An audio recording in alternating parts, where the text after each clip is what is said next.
मध्य रेल्वेवर 1 आणि 2 जूनला महामेगा ब्लॉक। शुक्रवार ते रविवार दरम्यान लांब पल्ल्याच्या 72 एक्सप्रेस रद्द। सीएसएमटी आणि ठाणे स्थानकांच्या फलाट रुंदीकरणासाठी 36 तासांचा ब्लॉक।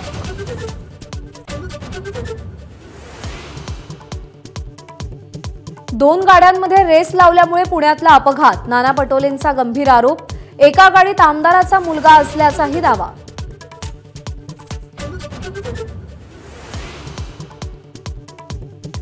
अजय तावरेकडून वैद्यकशास्त्र विभाग प्रमुख पदाचा चार्ज काढला।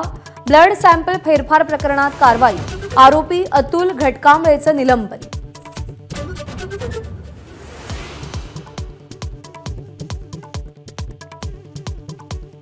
ब्लड रिपोर्ट बदलण्यासाठी विशाल अग्रवालचे डॉक्टर तावरेला 14 कॉल्स। पुणे अपघात प्रकरणात पुणे पोलिसांकडून मोठा खुलासा।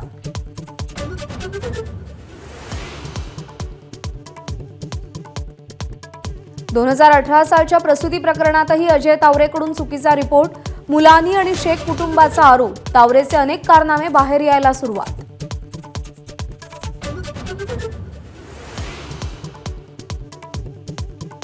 अजय तावरेकडे मंत्रालयाच्या 6व्या मजल्यावरची ही माहिती। गिरीश महाजनांकडे अंगुली निर्देश करत सुषमा अंधारेंचा गंभीर आरोप।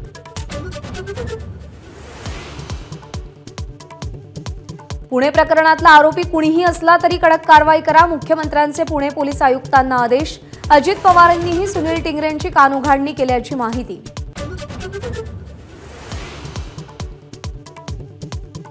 अंजली दमानिया म्हणजे रिचार्जवर काम करणारी व्यक्ती। अजित पवारांवर आरोप करणाऱ्या दमानियांवर सूरज चव्हाणांची टीका। दमानियांचाही आक्रमक पवित्रा।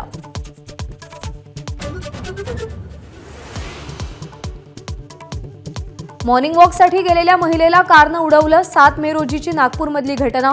आरोपी अद्याप मोकाटच। शोध सुरू असल्याचं पोलिसांचं उत्तर। महाडमध्ये जितेंद्र आव्हाडांकडून मनुस्मृतीचं दहन। 14 तळ्यातलं पाणी पित आंदोलन। शालेय अभ्यासक्रमात मनुस्मृतीतले श्लोक समाविष्ट करण्यास विरोध। जितेंद्र आव्हाडांकडून डॉक्टर बाबासाहेब आंबेडकरांचा अवमान। आमदार अमोल मिटकरींचा आरोप। अनावधानानं कृत्य झाल्याचं सांगत जितेंद्र आव्हाडांचा माफीनामा।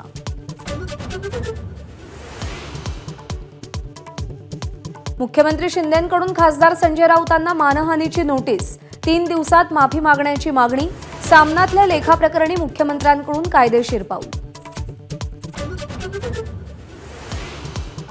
सांगलीच्या मणेराजुरी तळटोकार कॅनॉलमध्ये कोसळली। एकाच कुटुंबातल्या 6 जणांचा मृत्यू।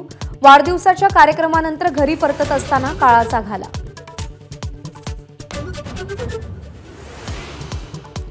परभणीच्या पूर्णा तालुक्यात पाण्याची टंचाई। संतापलेल्या गावकऱ्यांचा ग्रामपंचायतीवर मोर्चा। जालन्यामध्ये मोसंबीची जळलेली झाडं घेऊन शेतकऱ्यांचा मोर्चा।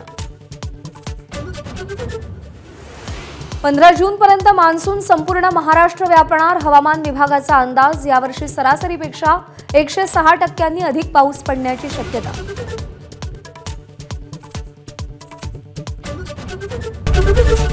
एबीपी माझा, उघडा डोळे बघा नीट।